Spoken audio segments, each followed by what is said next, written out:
Okay, well, the strange rising tone may not be so strange. I was chatting with one of my mentors, a person far smarter than me about all this stuff, and he said, well, maybe you don't really have it set to the frequency you think it is. Maybe you've set it to just 400 to 500 hertz and not kilohertz. And sure enough, that's exactly what I was doing here. I was sweeping it with an audio frequency, and we're just listening to it. It's somehow working its way through the radio and coming out of the speaker. Da da da. So let's let's correct that. And hey, I'm in my shop in the afternoon. How do you like that? Okay, so now we're sweeping. Let's see, the lower sweep is 300 kilohertz, and the top is the top is too high for my little guy. The top is a million hertz. That's a little high. Let's just bring the top down here. In fact, and let's take the bottom up also. Okay, so now that's a little too high. We're starting at, say, around 375 kilohertz with a big K there, through the 455 IF frequency and on up to where did I put it there? 600. Okay, so before I let us hear this, what I expect to have happen now is the radio will simply be going quiet once every 10 seconds. I got the sweep set really slow right now. Once every 10 seconds, we should just hear the radio quiet down and then come back on. Okay, get your bets. Put down your wagers. I've got no change in my pocket. Good thing, because I'm bound to lose it here. Here we go. Let's start the sweep. There we go. Okay, that was it going by, that sound.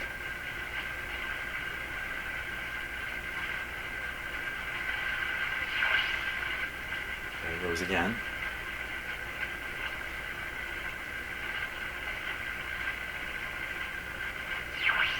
Nothing really surprising happening now. Hey, watch. It's like a little bit below 455, but could be delays in the frequency counter or something like that. Great. Okay, so let's turn up the gain a little bit higher here. Stronger signal.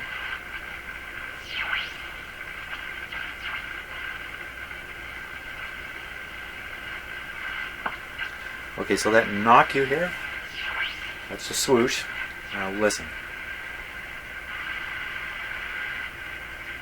There.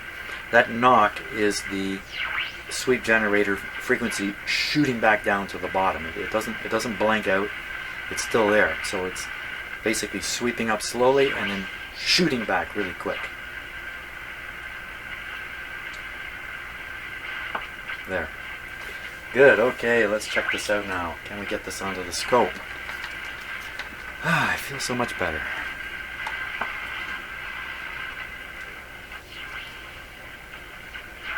Yeah, if I remember right, it was pin 2.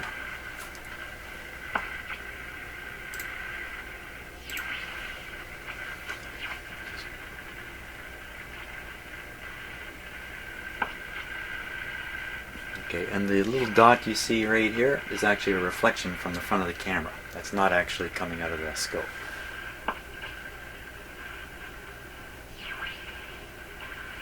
Okay. Now I'm going to stick on this scope lead here onto pin number 2. There we are. There it goes. Wow, that was pretty good.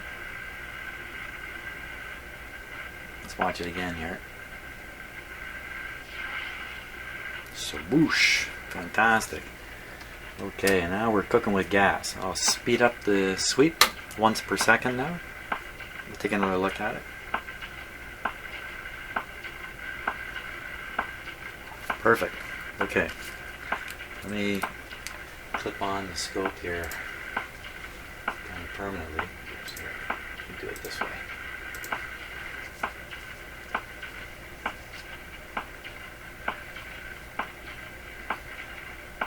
A little tricky to find a spot to.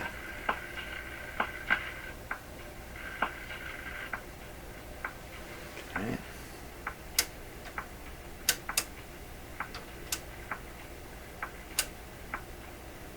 Okay, we'll speed up the sweep now.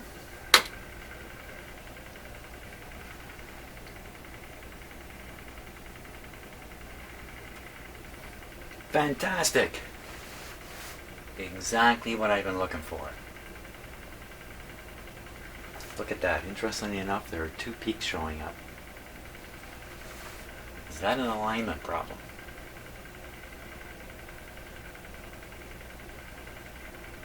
Not exactly sure. And now where does 455 fall on this? So in order to calibrate the scope, what I need to do here...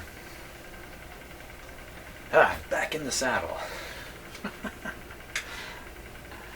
Need to carefully set the start and stop frequency. So start frequency, I'm going to start it at exactly 400.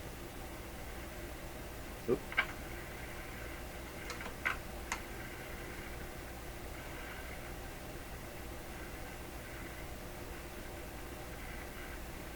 About as exactly as I can get it. Okay, so that's about 400, and I'm going to stop it at 500.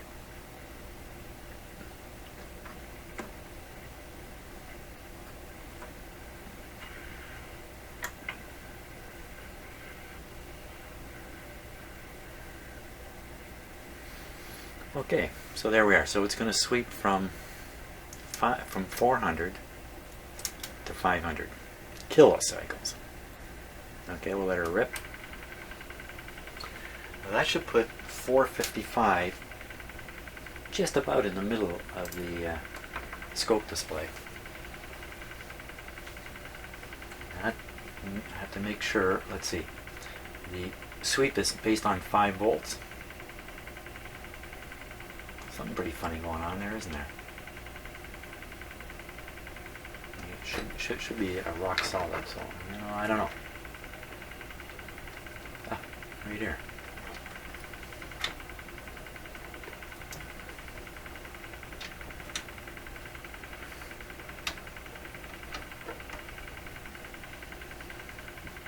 Still doing funny things, isn't it?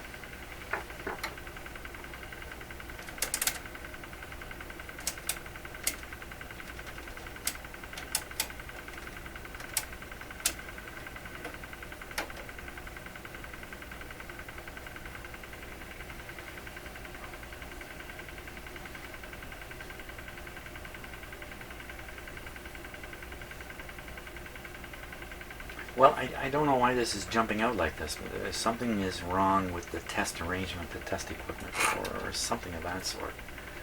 Not sure what. But we'll carry on.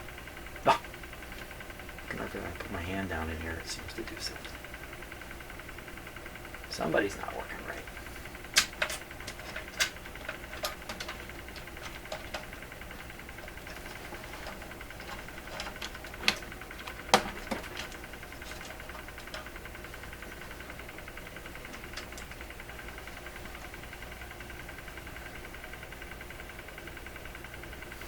Still not terribly happy. So you can see the start of the line there. You can't quite see it on this side.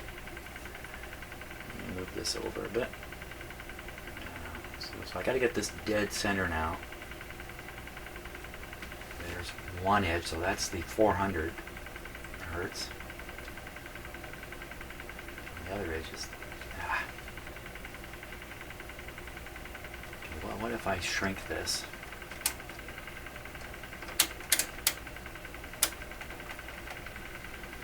Definitely got some wonky stuff going on here. Attempt to put this... Oh my gosh.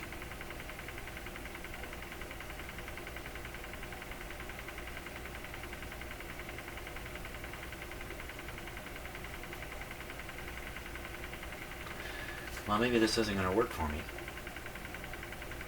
until I figure out why the display it tends to be a little jumpy. This is really where it should be set. It should give full screen.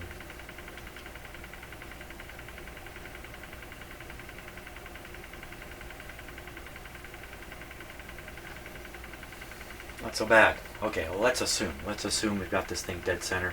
455 is just to the right of the center line. We got a peak over here and a peak over there.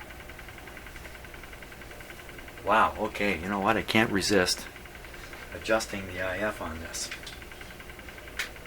Now that I'm looking at it the way I am. Let's see.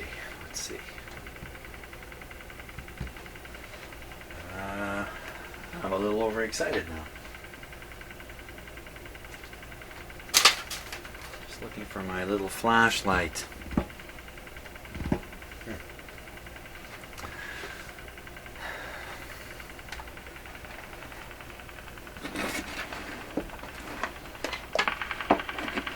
Oh, that's a little interesting.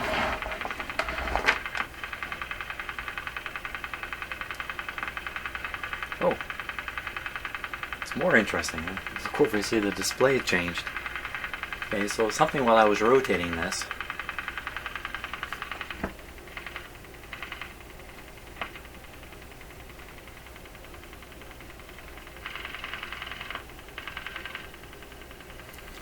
It's it's due to the connection of the scope. Wow, okay, so which do you believe? The sloppy, larger display? Or that? The louder, neater display? Smaller? Okay, let's gotta investigate this. So I didn't get this really connected all that well. Let's get it on there properly. So that's what a solid connection looks like. Maybe it's being disturbed by, because you hear the radio output volume drop. That certainly suggests the scope itself is loading things down. Where did my resistor go? Somewhere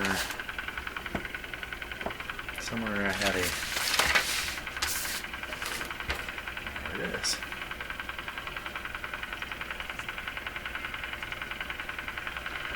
Try it with a mega ohm resistor here. Oh!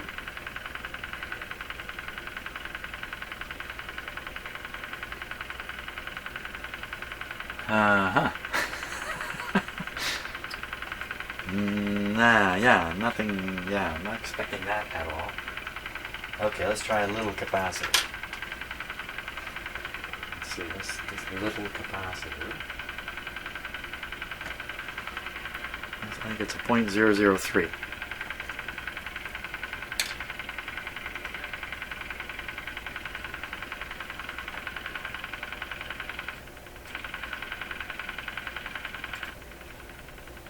That's pretty much no different than connecting it directly. I need a littler one.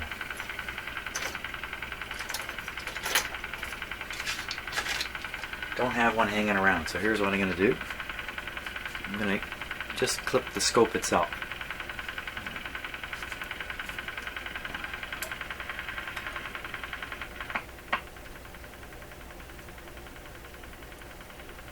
Okay. That gives us that really nice display. And I'm now going to fiddle with the IF.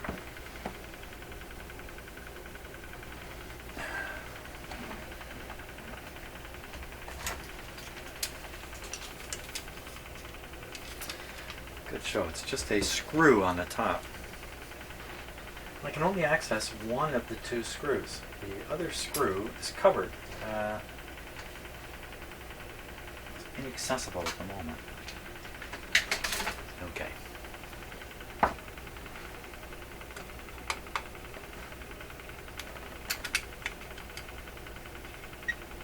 So let me get the screwdriver seated here. There we are. Okay, we're in.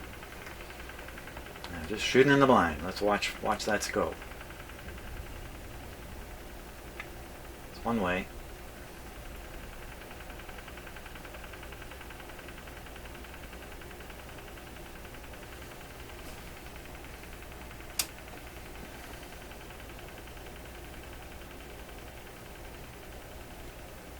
Wow.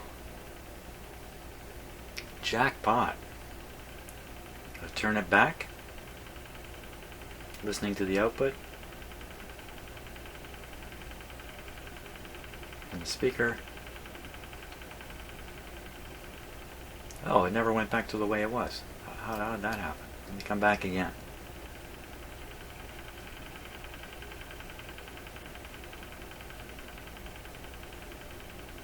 So you can really see that the peak I'm moving is this one here. So I can move it out. Of course it's fading down because of other filtering actions, but watch it. See it move across, it starts adding with this one. You get a super peak. And that's not to say that that would sound the best from a radio point of view. It may not. That may sound much better. So if this is 100 kilohertz from here over to here, then that's there's 10 of these divisions. It's 10 kilohertz per division. So we start in the middle. Let's say that's 10 kilohertz. So we really kind of want this to look like this in this range, maybe a little bit bigger. Not too much.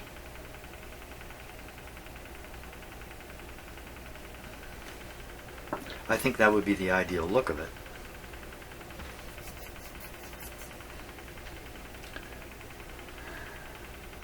I have to get at the other... here, I'm going to show you what I'm talking about on the top of the IF, why I'm only turning part of it here.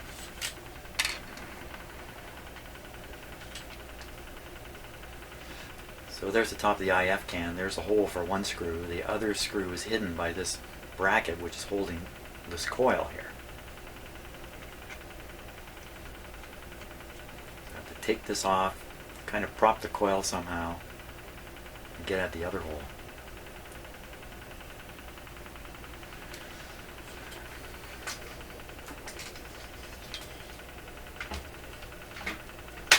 Yay, man, now I'm having fun.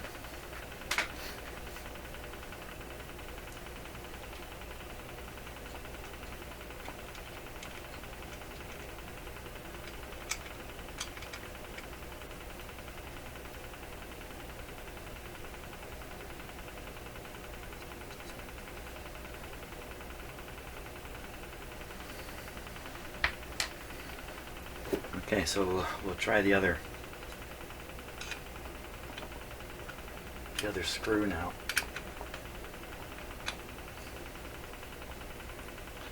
Okay, I'm ready, and we'll watch and see if see this peak here, the first little peak, not this one, but this one. See if that's the one that moves now.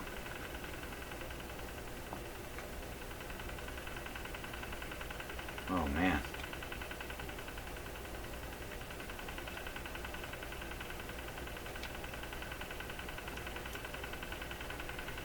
Okay, so if 455 is really out in this range, and I would want this shape to be over further.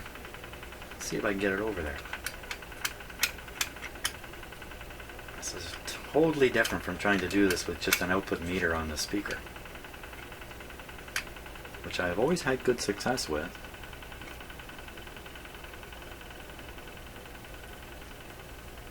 So I think I'm moving it to the right, but detuning the transformer. So now I'll go to the other screw and see if I can... Here we go. Away we go here.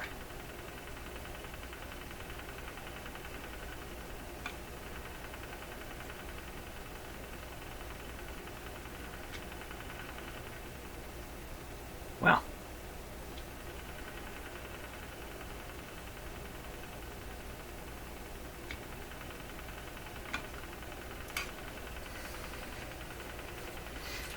To make of that. you know, I knew I might end up with some weird shape here. I was kind of figuring the worst case would be a two-humper, not a wiggly thing like this. A two-humper because there's two tuned circuits here in the IF transformer. And one would produce one hump, the other would produce the other hump, and you want them both to be right on top of each other, so together they produce one big one, hump in the middle.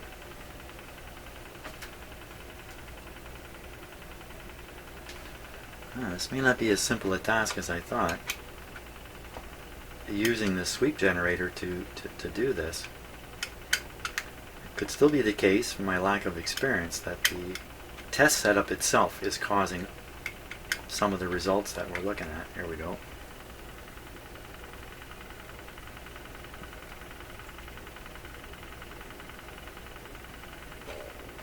Yikes.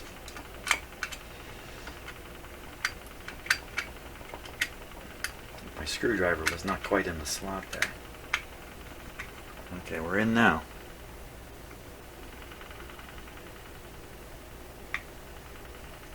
Like that nice thing. Except I would like it to be over. Further to the right. Back to the other screw. Hey, look at that. Yay.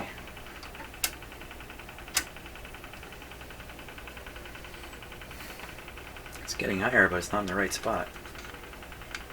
It's getting simpler too.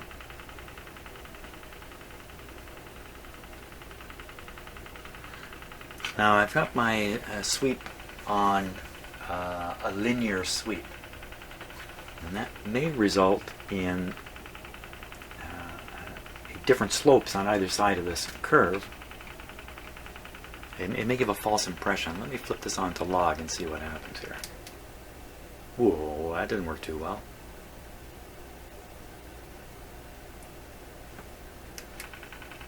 Okay, don't know what's going on there. Never fooled with it before. I gotta push this log, and then I gotta push this run.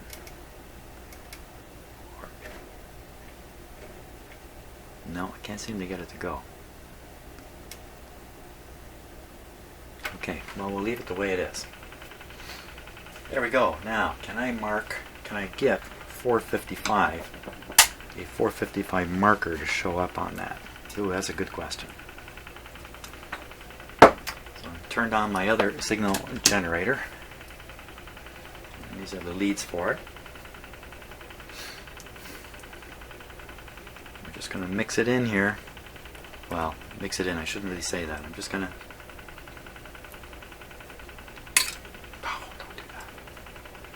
kinds of sounds scare the heck out of me. Ah, come on. Okay, so it's just feeding it into the same spot as the other signal generator. Right now it's at 800. Let's stick it down to 455 and we'll keep an eye on the scope here.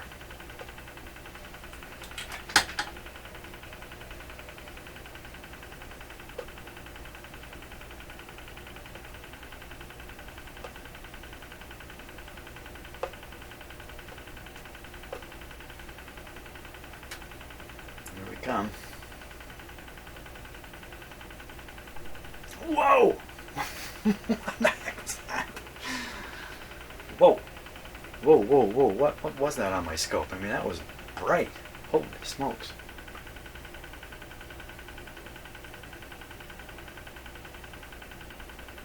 What was that? Am I crazy? Did my scope just go flamingly bright there for a moment?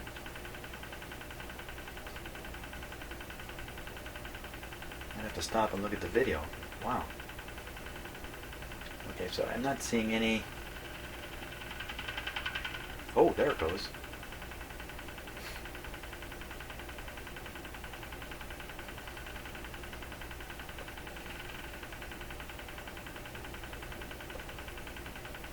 Something rather odd going on here.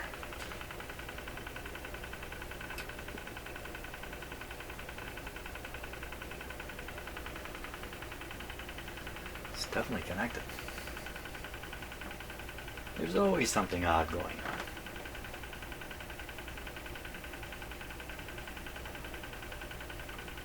Okay, up the output by a factor of 10.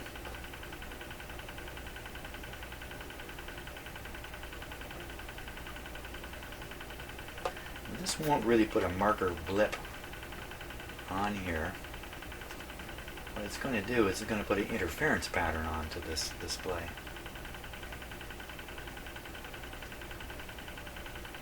Still not seeing anything. Okay, let's go even higher.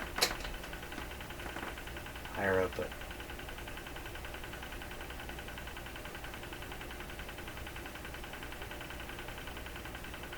Nobody happy here.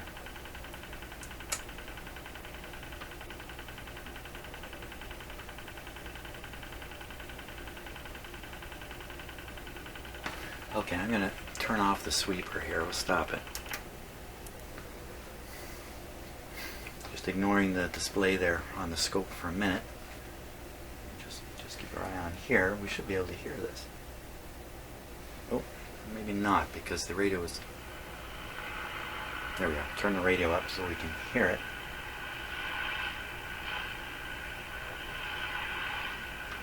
Of course, I've got the IF so poorly tuned now. Maybe it's not working well. So I get a maximum right down here. Let's turn on modulation. You can hear it a little bit. Okay, let me tune this radio the standard way, the usual way. We'll ignore the scope. There, I can help you ignore the scope. Ignore the scope. And I'm just going to tune for a peak at 455. Eventually we'll get it to 455. 442.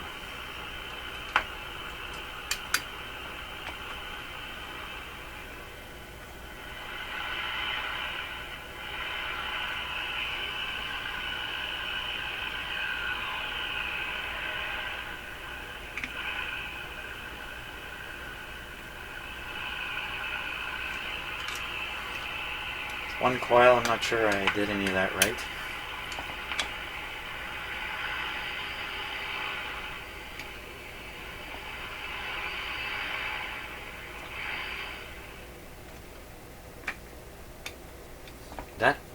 That's interesting. The slug on the slug I'm turning right now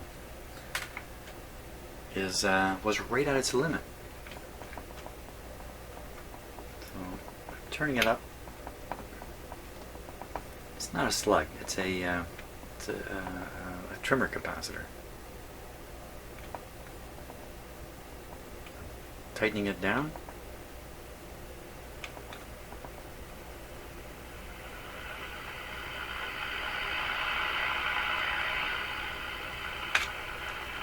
Go back to the other one.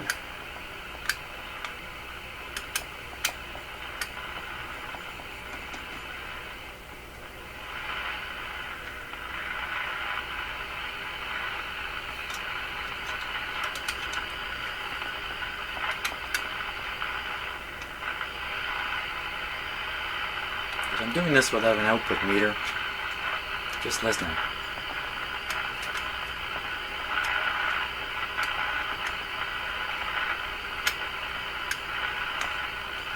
Okay.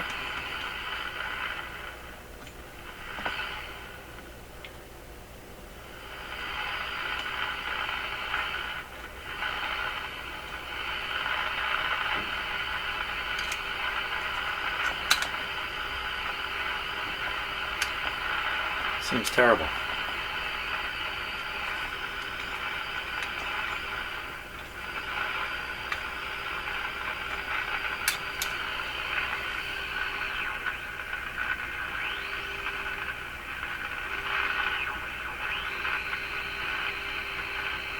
That's a very strong signal being fed into the antenna, but it's 455.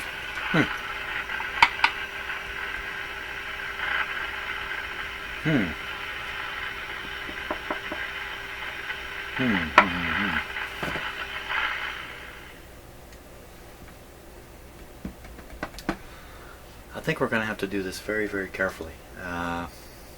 You know, I'm kind of hacking my way into it by feeding the IF signal into the antenna terminal. Not so much really.